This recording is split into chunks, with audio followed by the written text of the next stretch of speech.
What a wonderful ಬಾಯ್. ನೋಡಕ್ಕೆ ಏನು ಮುದ್ದಾಗಿರೋ ನೋಡಿ. Tall fellow, well built, handsome, good actor too. ನಾನು ತುಂಬ ಸಿನಿಮಾ ನೋಡಲ್ಲ. ಒಂದು ಯಾವುದೋ ನಮ್ಮ ಪ್ರೀತಿಯ ರಾಮು ಅಂತಾನೆ ಅಂತ ಒಂದು ಸಿನಿಮಾ ನೋಡಿದ್ದೆ. ನಾನು ಪೂರ್ತಿ ಸಿನಿಮಾ ನೋಡೋಕ್ಕಾಗಲ್ರಿ. 3 ಗಂಟೆ ಹೋಗ್ತೀವಿ, ಯಾರು ಕೂತ್ಕೊಂಡು ನೋಡ್ತಾರೆ. But Darshan is A good actor. ಅಂದ್ರೆ ಏನಾದರೂ ಒಂದು ಕಮಿಟ್ ಆದ ಅಂದ್ರೆ ಮಾಡ್ತಾನೆ. ಆದ್ರೆ ಈ ಹುಡುಗನಿಗೆ ಯಾಕ್ರಿ ಆ ಹೆಂಡತಿ ನೋಡಿ ಚಟ. ಒಂದ್ಸಲ ಅಂತೂ ಗಲಾಟೆ ಮಾಡ್ಕೊಂಡು ನಿಮ್ಗೆ ಗೊತ್ತೋದು. ಆ ಹುಡುಗಿ ಕೈಯನ್ನ ಕಾರ್ ಡೋರ್ ಹಾಕಿ ರಪ ಅಂತ ಕೈ ಮುರಿದಾಕ. Vent jail. ಬುದ್ಧಿವಂತ ನೋಡಿ. ಇವ್ರು ಹೆಂಗಿರ್ತಾರೆ ಅಂತಂದ್ರೆ ಇವ್ರಿಗೆ ಕಾಮನ್ ಸೆನ್ಸ್ ಇಲ್ಲ. ಬರಬಾರದ ಕಾಲದಲ್ಲಿ ಬರಬಾರದ ರೀತಿಯಲ್ಲಿ ಬರಬಾರದ ದುಡ್ಡು ಬಂದರೆ ಹಿಂಗಾಗುತ್ತೆ ರೀ. ನಮ್ಮ ಅಣ್ಣ ಅವರು ರಾಜ್ಕುಮಾರ್ ಅವರು ಅಷ್ಟು ವರ್ಷ ಇಂಡಸ್ಟ್ರಿಯಲ್ಲಿದ್ದರು. ಎಷ್ಟು ಸಿನಿಮಾಗಳನ್ನು ಮಾಡಿದ್ರು. ಯಾರಿಗಾದ್ರು ಒಂದು ಕಪಾಳ ಕೊಡಿದ್ರ? ನೋ. ಒಂದು ಘನತೆ ಇತ್ತು. ರಾಜ್ಕುಮಾರ್ ಸಿನಿಮಾ ನೋಡ್ತಾ ಇದ್ರೆ ನಾವು ರಾಜ್ಕುಮಾರ್ ಥರ ಆಗ್ಬೇಕು. ಅಪ್ಪ ಅಮ್ಮನ ಚೆನ್ನಾಗಿ ನೋಡ್ಕೋಬೇಕು, ಹೆಂಡತಿನ ಚೆನ್ನಾಗಿ ನೋಡ್ಬೇಕು, ನಮ್ಮ ಸಂಸಾರ ಆನಂದ ಸಾಗರ. ನಮ್ಮ ಉದಯ್ ಕುಮಾರ್ ಹೆಂಗಿದ್ರು ರೀ, ಕಲ್ಯಾಣ್ ಕುಮಾರ್ ಹೆಂಗಿದ್ರು, ಬೇಡ ನರಸಿಂಹರಾಜು ಹೆಂಗಿದ್ರು. They were wonderful people. ಅವ್ರು ಯಾರು ಹೆಂಡತಿ ನೋಡುತ್ತಿರ್ಲಿಲ್ಲ ಸರ್. ಇವ್ರು ಹೆಂಗ್ ಮಾಡಿ ಈ ವಿಜಿ ಗಲಾಟೆ ನಿಮ್ಗೆ ಗೊತ್ತು. ಇವ್ರ ಅವನ್ ಬ್ಲಾಕ್ ಕೋಬ್ರಾ, ಕರಿ ಗೊಬ್ಬರ ಕುತ್ಕಾಯ. ಎಷ್ಟು ಜನರನ್ನ ಮದುವೆ ಆಗ್ತಿಯಾನೆ. ಆ ಹೆಂಡ್ತಿನ ಬಿಡ್ತಾನೆ, ಇನ್ನೊಬ್ಬ ಹೆಂಡ್ತಿನ ಕಟ್ಕೊಂತಾನೆ, ಇವನು ಜೈಲ್ಗಿರಾಕಿನೇ. ಈ ಹುಡುಗರು ಏನಾಗಿದೆ? Lived happily. ಚೆನ್ನಾಗಿ ಒಂದು ಮಾರ್ಕೆಟ್ ಇದೆ, ಇನ್ಕಮ್ ಇದೆ, ಒಳ್ಳೆ ಜೀವನ ಇದೆ. ಅಂದ್ಬಿಟ್ಟ ಯಾವಾಗ ಪವಿತ್ರ ಗೌಡ ಅಂತ ಈ ದರ್ಶನ್ ಆ ಎಮ್ಮನ ಜೊತೆಗೆ. ವಿ ಮಸ್ಟ್ ನೋಡಿ, ನಮ್ಮ ಪರ್ಸನಲ್ ಲೈಫ್ನ ಕೂಡ ನಾವು ಚೆನ್ನಾಗಿ ಇಟ್ಕೋಬೇಕಾಗತ್ತೆ. ದರ್ಶನ್ ಥರದ ಹುಡುಗರು ಇದನ್ನು ಅರ್ಥ ಮಾಡ್ಕೋಬೇಕು. ಮೊನ್ನೆ ಏನ್ ಮಾಡಿದಾನೆ, ಕುಡಿದು ಬಂದು ಮತ್ತೆ ಆ ಹುಡುಗಿನ ಹಿಡ್ಕೊಂಡು ಹೊಡೆದ್ಯಾನೆ ವಿಜಯಲಕ್ಷ್ಮಿ ಕೂಡ ದೂರದರ್ಶನ ಅಂದ್ರೆ ಟಿವಿಯಲ್ಲಿ ಕೆಲಸ ಮಾಡ್ತಾ ಇದ್ದವರು. She was on anchor. ನಾನು ಅಲ್ಲಿಗೂ ವಿಚಾರಿಸಿದೆ ಏನಿದು ಗಲಾಟೆ ಅಂತ. ಆಕೆ ಈ ಗಲಾಟೆ ಆಗಿರೋದು ನಿಜ ಅಂತ ಎಲ್ಲೂ ಹೇಳಲ್ಲ. ಒಬ್ಬರ ಹತ್ರ ಹೇಳ್ಕೊಂಡಿದ್ದಾಳೆ, ಇಲ್ಲ ಅಣ್ಣ ಅವು ಫೋನ್ ಮಾಡಿದಾಗ ಕಲೆಕ್ಷನ್ ಹೆಂಗಿದೆ, ಕುರುಕ್ಷೇತ್ರ ಪಿಕ್ಚರ್ ಹೆಂಗೆ ಹೋಗ್ತಾ ಇದೆ ಏನೋ ಅದು ವಿಚಾರಿಸಿದ್ದಾರೆ. ಅವರು ಈ ಕೆನ ಕೇಳಿದ್ದಾರೆ, ಏನಮ್ಮ ಗಲಾಟೆ ಮತ್ತೆ ಬಂದು ಹೊಡೆದಂತೆ ಯಾಕೆ?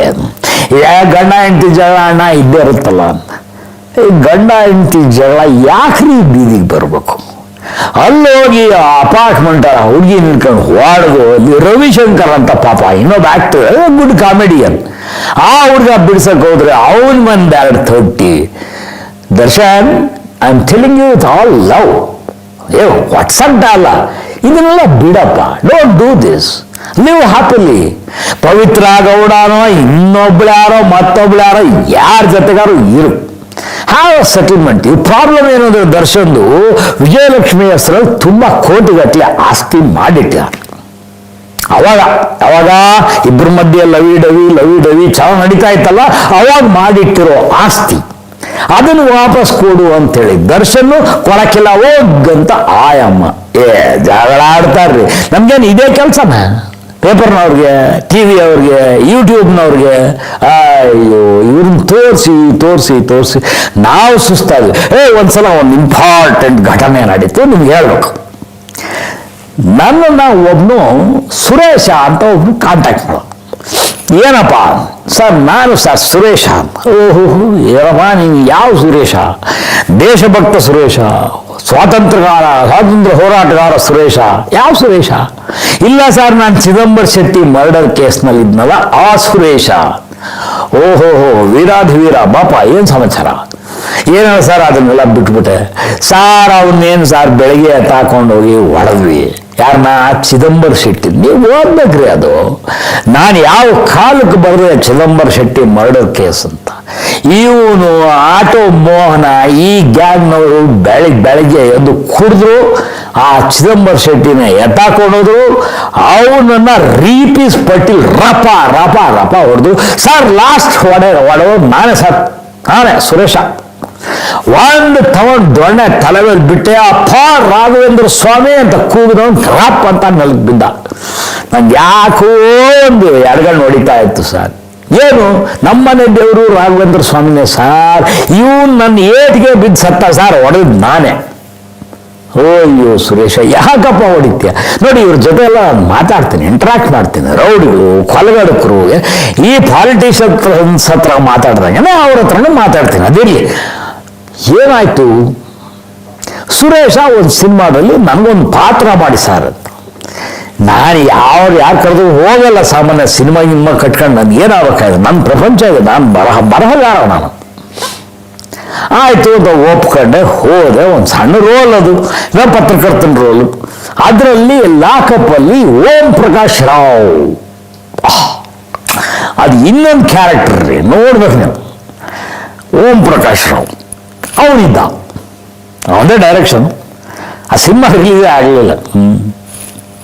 ಓಂ ಪ್ರಕಾಶ್ ರಾವ್ ಕೇಳಿದೆ, ಬರೋ ಇಲ್ಲಿ ಏನಣ್ಣ, ನೀ ಯಾಕೋ 5-6 ಮದುವೆ ಆಗ್ತೀಯ?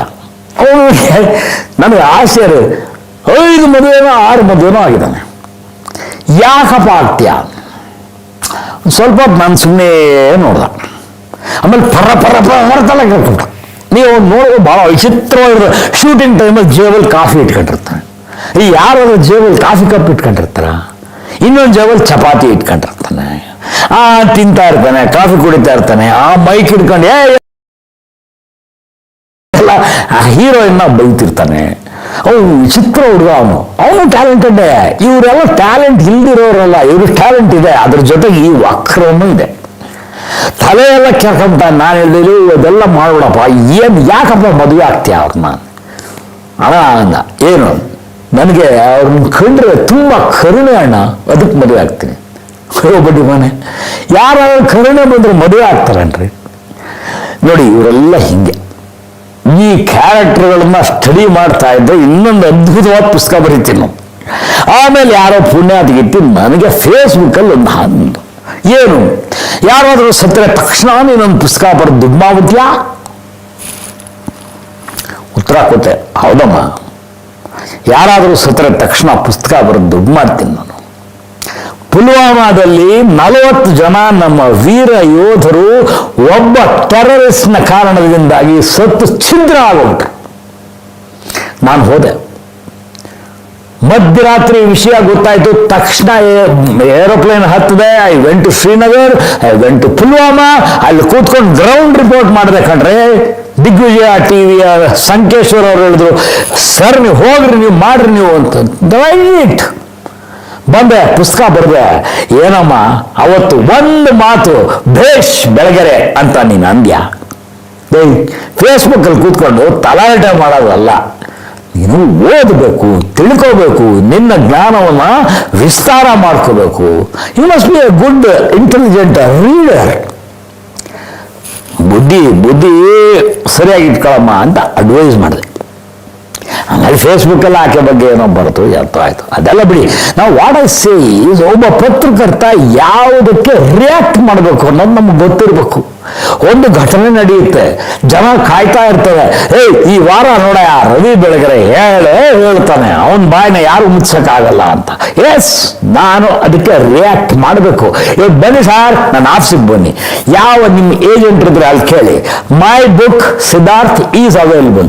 3ನೇ ಸಲ ಪ್ರಿಂಟ್ ಮಾಡ್ತಾ ಇದ್ದಾನೆ, ರೀಪ್ರಿಂಟ್ ಆಗ್ತಾನೆ ಇರುತ್ತೆ. ಎಸ್, ನನ್ನನ್ನ ಜನ ಕಾಯ್ಬೇಕು, ಕಾಯ್ತಾರೆ.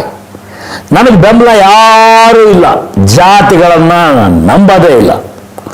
ನಾನು ಏಕಂ ಆದಿತ್ಯಂ, ಗಾಳಿಗೆ ನಿಂತು ಬಿಟ್ಟಿದ್ದೀನಿ. ಯಾರು ಏನು ಮಾಡ್ತಾರೆ ಮಾಡಿ, ನನ್ನ ತಂಟೆಗೆ ಬಂದರೆ ಏನು ಮಾಡಬೇಕು ಅಂತ ನಂಗೆ ಚೆನ್ನಾಗಿ ಗೊತ್ತಿದೆ. ವಾಟ್ ಐ ಸೇ ಈಸ್, ನಮ್ಮನ್ನು ನಾವು ಪ್ರೊಟೆಕ್ಟ್ ಮಾಡಿಕೊಂಡು ಈ ಸಮಾಜದ ಆಗು ಹೋಗುಗಳಿಗೆ ನಾವು ರಿಯಾಕ್ಟ್ ಮಾಡಬೇಕು. ಪತ್ರಕರ್ತರು ಅಂತಂದರೆ ಅದು ನಮ್ಮ ಕೆಲಸನೇ. ಅದು ಏನೋ ತೋರಿಸೋದು, ಏನೋ ಮಾತಾಡೋದು, ಏನೋ ಬರೆಯೋದು ಅಲ್ಲ. They are responsible. ನಾವು ಈ ಸಮಾಜಕ್ಕೆ ಉತ್ತರದಾಯಿಗಳು. ಈ ಸಮಾಜ ನಮಗೇನು ಕೊಡಬೇಕು ಎಲ್ಲ ಕೊಟ್ಟಿದೆ, ಇದಕ್ಕಿಂತ ಜಾಸ್ತಿ ಕೊಟ್ಟಿದೆ. ಅಲ್ರಿ, ಈ ಅವಿವೇಕಿಗಳು ಯಾರು ದುಡ್ಡು ಕೊಡ್ತಾರೆ? ಈ ಓಂ ಪ್ರಕಾಶ್ ರಾವ್ಗೆ, ಈ ವಿಜಯ್ಗೆ, ದರ್ಶನ್ಗೆ, ಇವ್ರಿಗೆಲ್ಲ ಏನು ಅಂತ ದುಡ್ಡು ಕೊಡಬೇಕು? ನಮ್ಮ ಮೆಚ್ಚುಗೆ ಇದೆ, ಅವ್ರಿಗೆ ಅಭಿಮಾನಿಗಳಿದ್ದಾರೆ. ಅಭಿಮಾನಿಗಳು ಇವತ್ತು ಯಾರು ಇಲ್ಲ ಹೇಳಿ, ಎಲ್ರಿಗೂ ಇದ್ದಾರೆ. ಬೀದಿಗೊಬ್ಬನು ಹೀರೋ, ಬೀದಿಗೊಬ್ಬ ಅಭಿಮಾನಿ. ಆದರೆ ನಾನು ಒಬ್ಬ ಪತ್ರಕರ್ತನಾಗಿ ನನ್ನ ಜವಾಬ್ದಾರಿಯನ್ನು ಅರಿತು ಕೆಲಸ ಮಾಡ್ತೀನಿ. 1999ರಲ್ಲಿ ಕಾರ್ಗಿಲ್ ಬ್ಯಾಟಲ್ ಆದಾಗ ಹೋದವನು ನಾನು ಸ್ವಾಮಿ, ಯಾರೂ ಹೋಗಲಿಲ್ಲ. ಹೋದ ಏಕೈಕ ಕನ್ನಡಿಗ ಪತ್ರಕರ್ತನು. ಪುಲ್ವಾಮಾದಲ್ಲಿ ಬ್ಲಾಸ್ಟ್ ಆಗಿ ನಮ್ಮ ಯೋಧರು ಛಿದ್ರಗೊಂಡು ಸತ್ತೋದಾಗ ಹೋದ ಏಕೈಕ ಪತ್ರಕರ್ತ ನಾನು. Yes, it's my commitment. ನನಗೆ ಈ ದೇಶದ ಬಗ್ಗೆ, ರಾಜ್ಯದ ಬಗ್ಗೆ, ನಮ್ಮ ಊರುಗಳ ಬಗ್ಗೆ ನನಗೆ ಗೌರವ ಇದೆ, ಪ್ರೀತಿ ಇದೆ, ಅಭಿಮಾನ ಇದೆ. ಅವ್ರಿಗೇನಾದರೂ ಆಗುತ್ತಾ ಅಂತ ಭಯ ಆಗುತ್ತೆ. ಉತ್ತರ ಕರ್ನಾಟಕದಲ್ಲಿ ನೆರೆ ಬಂತು ಅಂದ ಕೂಡಲೇ ಜೀವ ತಲ್ಲಣಿಸುತ್ತಾರೆ. ಕೊಡಗಿನಲ್ಲಿ ನೆರೆ ಹಾವಳಿ ಅಂತಂದರೆ ಜೀವ ತಲ್ಲಣಿಸುತ್ತೆ. 10 ಜನ ನಾಪತ್ತೆ ಆಗಿದ್ದಾರೆ, ಸತ್ತೋಗಿದ್ದಾರೆ. ನಾವು ಮಿಡಿಬೇಕು, ನಾವು ಅದಕ್ಕೆ ರಿಯಾಕ್ಟ್ ಮಾಡಬೇಕು. ಅದು ನನ್ನ ಪರ್ಸನಲ್ ಕೆಲಸ. ವೈಯಕ್ತಿಕವಾಗಿ ನನ್ನ ಬದುಕಿನಲ್ಲಿ ನಾನು ಅನ್ಹ್ಯಾಪಿ ಮ್ಯಾನ್. ನನ್ನ ಮಗಳು ದೊಡ್ಡವಳು, ನೀವು ನೋಡಬೇಕು, she is a very very very beautiful reporter, responsible reporter. Indian ಎಕ್ಸ್ಪ್ರೆಸ್ನಲ್ಲಿ ಆ ಹುಡುಗಿ ಒಂದು ಉತ್ತಮ ಹುದ್ದೆಯಲ್ಲಿದ್ದಾಳೆ. 2ನೇ ಮಗಳು ಕೆಲಸ ಮಾಡ್ತಾಳೆ. ನನ್ನ ಓಮನಸೆ ಪತ್ರಿಕೆಯ ಸಹ ಸಂಪಾದಕಿ ಅವಳು. ನನ್ನ ಮಗ, ನನ್ನ ದೊಡ್ಡ ಜೀವನದ ಅತಿ ದೊಡ್ಡ ಸಾಧನೆ ಅಂದರೆ ಇದು ಯಾವುದಲ್ಲ, ಪತ್ರಿಕೆನೂ ಅಲ್ಲ, ಟಿ ವಿ ಅಲ್ಲ, ಮತ್ತೊಂದಲ್ಲ. ನನ್ನ ಜೀವನದ ಬಹಳ ದೊಡ್ಡ ಸಾಧನೆ ಅಂದರೆ ನನ್ನ ಶಾಲೆ, ಪ್ರಾರ್ಥನಾ ಸ್ಕೂಲ್.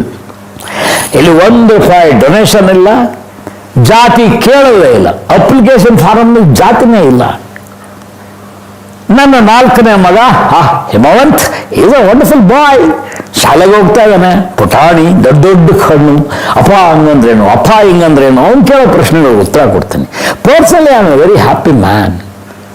ಹ್ಯಾಪಿ ಮ್ಯಾನ್ ಅಂತ ಏನು ಇರ್ತಾನೆ ಅವ್ನು ಹಿಂಗೆ ಹೆಂಡ್ತೀರ್ ನೋಡಿ ಮಾಡ್ಕೊಂಡು ಓಡಾಡಲ್ಲ. Rajkumar was a happy man. Uday Kumar was a happy person. Kalyan Kumar was a ಎಂತ ವಂಡರ್ಫುಲ್ ಆಕ್ಟರ್. ನಾವು ಅವ್ರನ್ನೆಲ್ಲ ನೋಡ್ಕೊಂಡು ಬೆಳೆದಿದ್ದೀವಿ. ಇವ್ರು ಯಾಕ್ರಿ ಹಿಂಗೆ ನೆಮ್ಮದಿ ಇರೋಕ್ಕಾಗಲ್ಲ? Stupid fellows. ಹಾಗಂತ ಹೇಳ್ತಾ ನಾನು ಈ ವಾರದ ನನ್ನ ಯೂಟ್ಯೂಬ್ ಕಾರ್ಯಕ್ರಮಕ್ಕೆ ನಮಸ್ಕಾರ ಹೇಳ್ತಾ ಇದ್ದೀನಿ. ನಿಮಗೆ ಒಳ್ಳೆಯದಾಗಲಿ. ಈ ವಾರ ನಿಮಗೆ ಎಲ್ಲ ಸಂತೋಷವೂ ಸಿಗಲಿ. ಸರಿ, ಮತ್ತೆ ಮಾತಾಡೋಣ. ನನ್ನ ಯೂಟ್ಯೂಬ್ ಬೆಳಗ್ಗೆ ನೋಡ್ತಾ ಇರಿ. ನನಗೆ ಅಲ್ಲೊಂದು ಬಟನ್ ಇರುತ್ತೆ, ಆ ಬಟನ್ ಒತ್ತಿ ಸಬ್ಸ್ಕ್ರೈಬ್ ಮಾಡಿ.